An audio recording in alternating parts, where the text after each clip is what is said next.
Welcome to Golf and the Good Life, your guide to golf travel across the pond. I'm DJ Jones. He's Connor Evers. And today we are back talking some of our favorite par threes. This time we're going to head across over to Ireland and make the rounds there. But before we get going on that, Connor, what is the latest and greatest up at H&B HQ?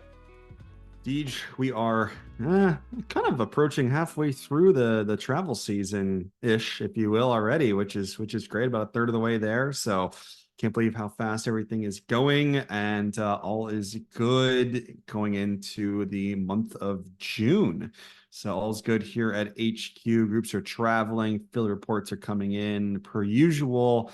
And all's good. But another shout out to a few of my groups who have recently come back from an overseas golf expeditions, members from Oklahoma City Golf and Country Club, Buttontown Club, Engineers Country Club, as well as Cedar Ridge Country Club. So a few from Oklahoma, which is cool. But shout out to all those groups that have returned, and looks like they've had great expeditions across the pond and made some great memories across the way as well. So all is good here, DJ. Appreciate the intro. Yeah, absolutely. And should definitely point out that like those are just a handful of what's back as far as private clubs with members traveling and so forth. I mean, those are just your groups. We have Mm. two other expedition planning managers, Chris and Mike, who have just as many groups, if not more, that have returned. And I would be remiss to not mention that here we are. It's not even June 1st as this airs, and the number of PGA professionals who have led their members across the pond is also incredible, so far this year. Club hosted travel, as we call it, is a huge piece of what we do. And so far this year, PGA pros from Aspen Glen Club, Ridgewood Country Club, Cape Cod National, Glacier Club, Onwentsia Club, Bulls Bridge Golf Club, and Bull Valley Golf Club have all led trips, which is outstanding. And obviously, there's many more club hosted trips to go this year. So hat tip to all of those PGA professionals. But shifting back to today's episode, Connor, we had so much fun last time around talking Scottish par threes that we were like, well, there's no way we can leave out Ireland and not cover theirs. But I'm just now seeing, your lineup of ones that you plan to mention today. And I don't know about you, but I had a harder time narrowing down my favorites in Ireland than I did in Scotland because there's just so many good ones. Yeah, you're right. The Scottish one, when we came up with the idea and the task, it was fairly straightforward. I mean, it was pretty much, hey, here's what they are. Ireland, I was like, man, I've got like 15 to 20 on here, and obviously only five, and we got a couple bonuses in there for that. But it was very challenging. But to kind of put it all into five, here we go. So my first one is the third hole at St. Patrick's at Rosa Penna.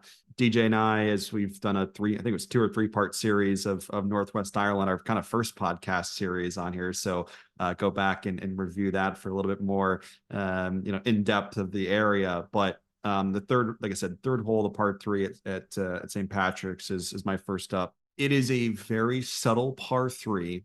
And my favorite part of it is holes 1 and 2 are, I think, just kind of just normal, just par 4s, but they kind of get you out and route you to the ocean. And the third hole, it kind of stays on the same length. It's, like I said, a very subtle par 3. But the reason why I loved it so much, and why it's essentially on this list, a subjective list, I may add, is there's some dunes to the left of the green, and depending on where the tees are as well as the flag, you can actually have somewhat of a blind shot. Not so much a blind shot, but you can't really see the whole location depending on where the dunes are. So it just adds another cool feature into the hole. And walking up to the hole, like I said, it's very subtle. And when you get up to the whole location, the green complex, there's a lot of runoffs left and right of the green, so it makes it fun. And classic links where you can just take a 7-iron out and bump it if you do miss the green. And the ocean's essentially right behind it. And then you go after you finish that hole to the left, and then that's when the course really opens up. The ocean's right there. So it's just kind of a routing hole, if you will, but it's just a very unique golf hole. So that is my first one on my list, DJ, and had the pleasure of playing it with you. And my dad walked along too. My dad's not a golfer, but walked along from the front nine. So Yeah, that was no joke, a top 5 day that I've ever had on a golf course. But I've mentioned several times in the past that my ability to remember golf courses is virtually non-existent. I walk off a course and I have forgotten everything I've played. So when I saw your list and you listed the third at St. Patrick's, I'm sitting here, I'm like, okay, what was the third? I have I have no memory of this golf hole. But then as you walked through it, I'm like, oh yeah, I remember those dunes. That was okay. That was a good Mhm. little hole. So definitely a good one to add on. And yeah, you're right. Once you finish that hole, there's a 2 or 3 hole stretch there that's pretty stout. But Mm. for my first one, we're going to head south from where you just were and do the 15th at Ballybunion. Now, this is a hole I absolutely remember. And the reason is because I hit driver on this par 3 the last time I played it. It's like 205, 210 from just the standard tee.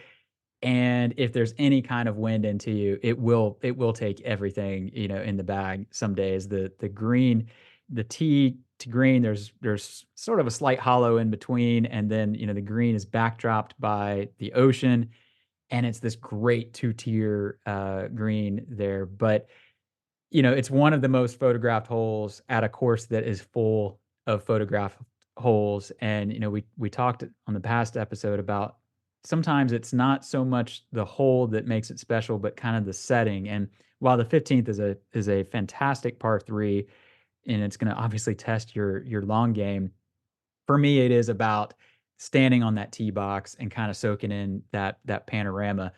I was actually thinking about it, and way back, I mean, we're talking about 10 years ago, we had a group and there was a backup on the tee box. The second group in this party came up on the first group, and one of the guys just happened to snap a picture of one of the guy's shots, in his same party, and that guy made a hole in one. The ball went in the hole. So I don't know how many people, have a photograph of their Sure. swing on an ace, and that was just really cool. And it's what I've always, when I think of the 15th of Ballybunion, I think of that shot. Shout out Mm. to Paul Ellerbeck.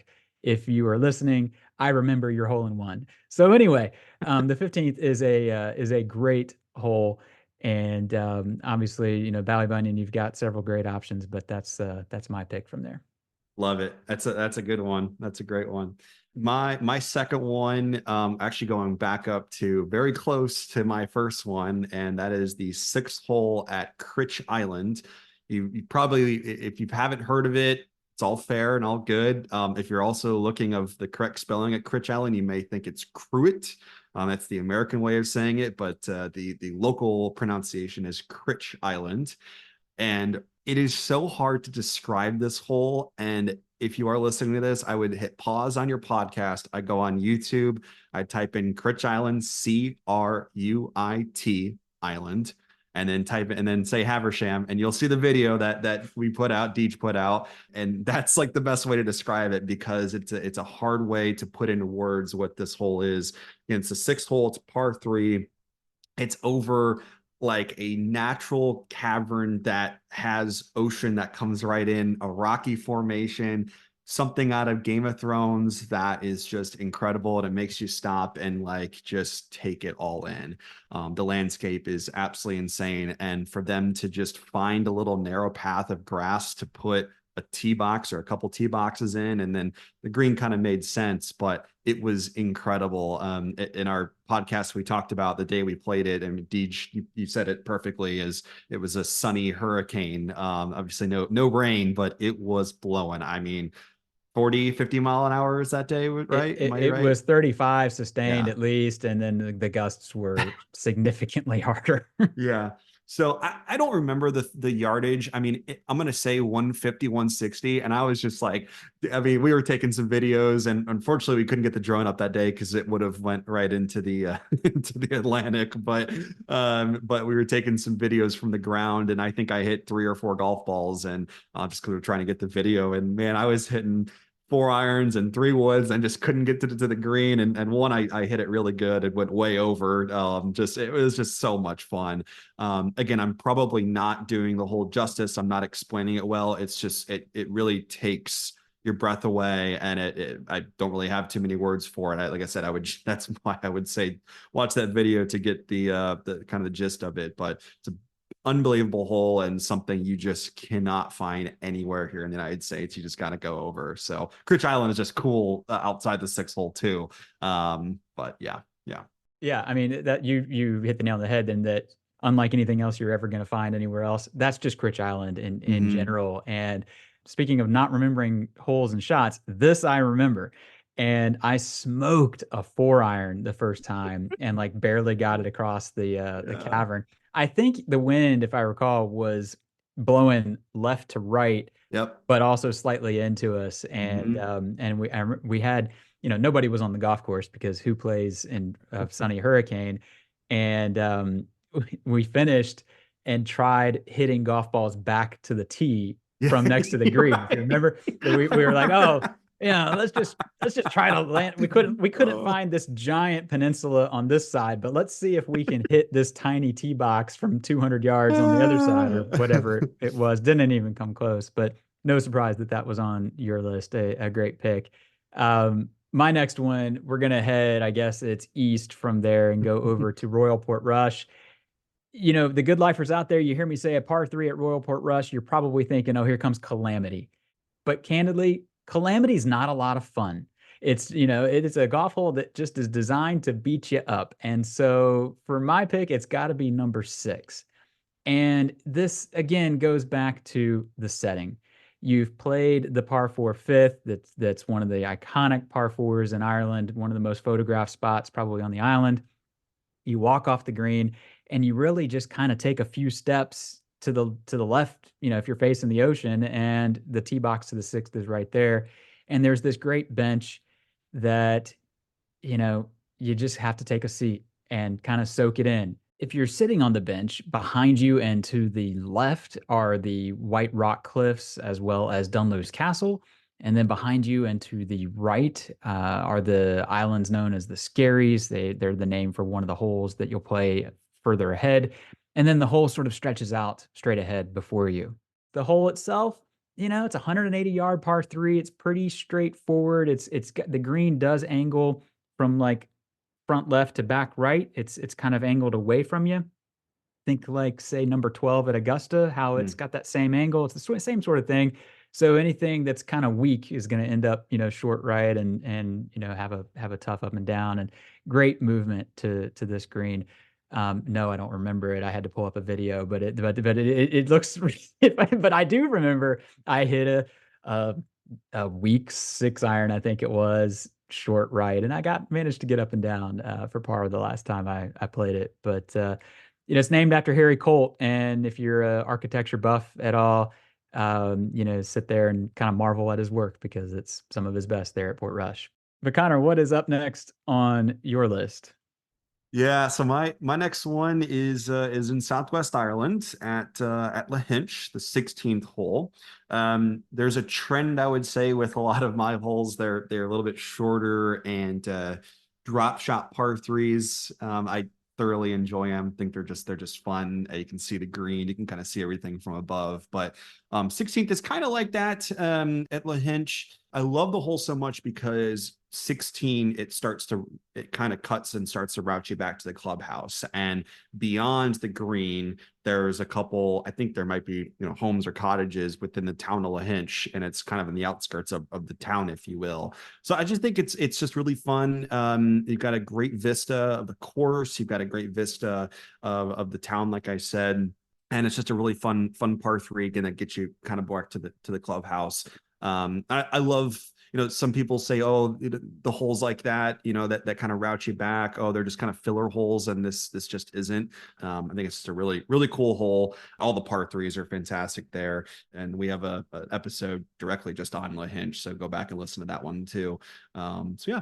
Yeah, special place. And another one of those where you hear Lahinch and you think, oh, well, here comes the Dell. And so Yep. bravo for picking something different. Hmm. My next one, I had to have one from our venture to Northwest Ireland, and it's going to be the sixth at Narin and Portnoo. We played this the same day that we played Critch Island for context. So Yeah. the wind was howling. And this is a nothing little par 3. It's only like 135, 140 yards, but it's played, the tee box is essentially on a perch, and you play across a hollow to a green that's on another perch. It's kind of like a tamer calamity in that it's, short right is dead. And the day we played it, the wind was howling from left to right. And if I recall correctly, and this isn't to put you on the spot, but I think you lofted one up in the air and Oh yeah. it had no chance. I Yep. mean, it Yep. had no chance. Yep. And I think I punched like a 7 or something through the wind and got it across, I think. I that, that No, I remember it. You did. You had a really good shot. You hit it to like 10 feet, I think. Great. See, Yeah. Yeah. I don't know. I have no memory of it, so I'm glad Yep. that you do. But Oh just a yeah. fun little hole, and that stretch at Narin and Portnoo that's essentially getting from say 6 out to I think it's like the 8th and ninth is just otherworldly. The setting for that place in general. We talked about it on I think the episode. The Narin and Portnoo was almost lost. We it was closed up, and so glad that it was saved because it is someplace. But Connor, move us along. Where are we going next? Yep. Back to Southwest Ireland, fairly close to Lahinch, about 30 minutes away at Doonbeg. And I've got the 14th hole. If you will. It's like the Dell at Lahinch, and the 14th is one of those. Again, another drop shot par three. It's about 135, 150 yards, depending on the tees. But behind the green in the vista, you've got the view of the clubhouse and the cottages and everything on the property. But you've also have the ocean that kind of cuts back, if you will. So it's kind of unique. And I'm also probably not doing a good way of explaining it. But I mean, it's not architecturally sound like some other, par threes with features and bunkers and what have you. But it's just a really pretty hole. And again, you can kind of see from the distance, depending on the day, how much sun you have of 18 coming in. 18 is a really good finisher too at Doonbeg, but you can kind of see everything coming in. And again, it's more of an aesthetically pleasing hole, and that's why it's on my list. Yeah, that's my next one up on there is 14 at Doonbeg. Well, if there's anything that Southwest Ireland has a lot of, it's pretty holes, Yeah. and you can never have too many of those on a list like this. And it's funny that you included the 14th because we may have mentioned it on the previous episode, but this is not the original 14th at Right. Doonbeg. The original was it was only like a 105-yard par three to this green that was like the size of a penny, and it washed away in a storm. It had this giant dune that was kind of behind the green, and where the green was perched sort of on this dune. I don't know how else to Mhm. really describe it. And one of those bad winter storms came through about 10 years ago and washed it away. So this is the new 14th, and I think most would agree that it is actually kind of an improvement. The old one got a lot of flack for being a little too quirky, but I don't know if that's such a thing. But I'm not going far. We're going to go to the 17th at Waterville. Waterville is one of those courses that, so many holes, stand out in the mind. And when it comes to the par threes, the eighth at Waterville gets a lot of attention, known as the Mass hole. The brief story is that back at a time centuries ago when Mass was outlawed, the locals would gather in the hollow short of this green to practice Mass kind of in secret. And every year, Car Golf Travel, they host a huge father and son tournament at Waterville. It's a really big deal. And the way they kick off this tournament, I think, is really cool in that they host a service there in the Hollow. So, very neat tribute to that hole. My pick, though, has to be the 17th, which is known as Mulcahy's Peak. At Waterville, you've gone all the way around, and it's just kind of one great vista and seaside setting after another, and then you get to 17 and you're like, how can it continue to get better? And then it does. You're playing from this elevated tee. You've got the sea to the right, the mountains in the distance. The green is kind of, I don't want to say it's pushed up, but they're, short is no good. Right, long is no good because it runs off. So the green almost feels kind of like one of those infinity greens almost in a way, because it almost feels like it's running off into the mountain, and it's just a great spot. It's named after John Mulcahy, who was the American owner at Waterville. And if I recall correctly, when he passed away, that his not only was it his favorite hole, but he had his ashes buried next to the tee box, and understandably so there. But Connor, love to hear what your next one is there in Ireland. Are we staying in the Southwest, or are you taking us somewhere else? We're going back to Northern Ireland up north, and it's the ninth hole at Castlerock. Really enjoyed this hole. One of my favorites on the course. It's a longish par 3, about 215 or so yards from the tips, but hole named Quarry, and there's actually a little bit of a water feature that's a little short that you would find here in the States. It's probably 50 to 70 yards short of the green, I would say, but there's a lot of features that help your ball kind of find the green. And there's rock formations that are around that kind of water feature. So just adds a little bit of character to the hole as well. But it's really sound par 3. It'll get a little bit longer, but I love when there's longer par 3s, but it's not so penal where the green's a little bit bigger. And there's also features, like I said, that help the ball find the green if you do have a miss hit. So, I really liked it. And I think Castlerock, some people may say it's a great arrival day course, but I even would put it amongst some other, courses. I'd even play Portrush or Port Stewart prior to Castlerock. It's a great course, but as we kind of mentioned on the Northern Ireland podcast as well, the greens are a little bit smaller, so it's a perfect one to start with. Again, rival day or just your first round too. But Castlerock's fantastic. Ninth is great. The course is great. Yeah, I think that's my my fifth one there, Deej. Yeah, it's a great pick, and you're right. I would love to see more folks get up to Castlerock because it's a great little links there. And Mm-hmm. but in contrast to your description of a longer par 3 with a larger green that's more inviting and not doesn't beat you up, I'm gonna go to the fourth at Royal County Down. This one like had to be included, right? Like we couldn't do a list of par 3s in Ireland and not talk this one. But look, it's the exact opposite of what Connor just described. 215 from the white tee. I mean, you can stretch it to 230 or so. Mm-hmm. There's like 6 or 8 bunkers that are short of the green for the most part. I think there's one that's to the right, but most of them are short, and they're short at like all kinds of varying distances. So if you really miss it, you could be looking at, a pretty lengthy bunker shot for your second into this par 3, and the green's not all that big, and it's just a stern par 3.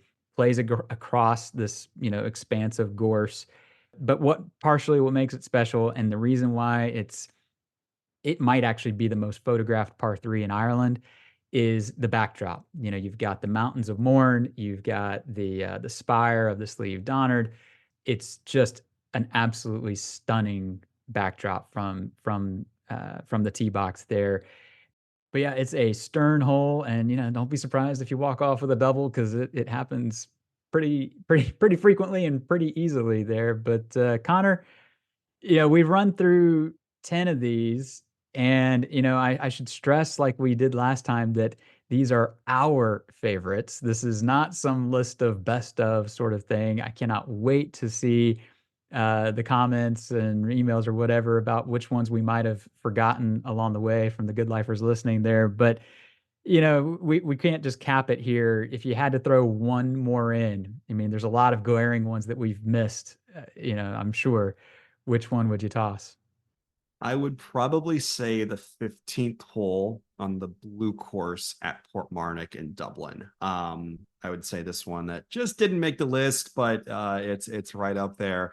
You've got the ocean and the beach to your right. From the tips, I mean, it can play, a little around 200 yards, I would say, but just an incredibly beautiful hole. You can't really see any other holes around it. The dunes kind of blind you a little bit outside of it, but it's a stout par 3, and you just got to step up and hit a good golf shot. And dunes to the behind. It's just a really aesthetically pleasing golf hole. Portmarnock is amazing. Played it a couple years ago, but I would say the 15th would be on that list too. It's just great hole. Yeah, that's my honorable mention, if you will. Yeah, it is a truly great par 3, and you're right. There were so many that that we could have dropped in here. Number 3 at Tralee. Mm-hmm. I think it's the 6th at Port Stewart, is kind of like a postage stamp type situation. I mean, there's just so many. Mine though has to be number 2 at Ardglass.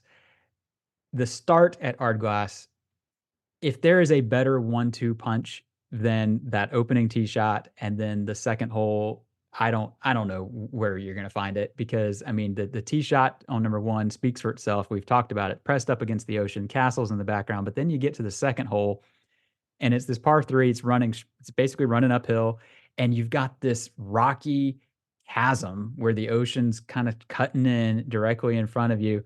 If you're fighting any kind of right to left situation that day, it's going to be a nervous tee shot. Mm-hmm. But that's just that 1-2 opening at those 2 holes is my favorite. Has to be in Ireland. So for that reason, Howard's Hole, as it's called at Ardglass, had to get the mention. Shout out to our friend Paul Vaughn and everyone at Ardglass. Just an outstanding experience and course and so forth. But Connor, like the last time, this was a lot of fun. We probably could have done a couple more of these par 3 episodes. Anything you want to tack on before we wrap this one up? No, I don't think so. I mean, hit it all. And we should do something like this as well. I don't know, maybe par 4s or par 5s or something like that. I don't know. Maybe we'll come out. If anyone thinks that may be a good idea, shoot us a DM or an email or message, and we'd be happy to do something a little bit different. But these have been fun. Again, very subjective. There, people may disagree and agree as well, and that's okay. But yeah. 100%. And you know what? If you do disagree, send us your thoughts. We'd love to hear it. Drop us a DM or email us, golf@haversham.com. We'd love to hear your favorite par 3s or what we might have missed along the way. Or if you've just got random golf travel questions that you want to ask, send those as well. But otherwise, thanks as always for tuning in. We will be back again soon with another episode. But until then, we wish you plenty of golf at its finest and life at its best.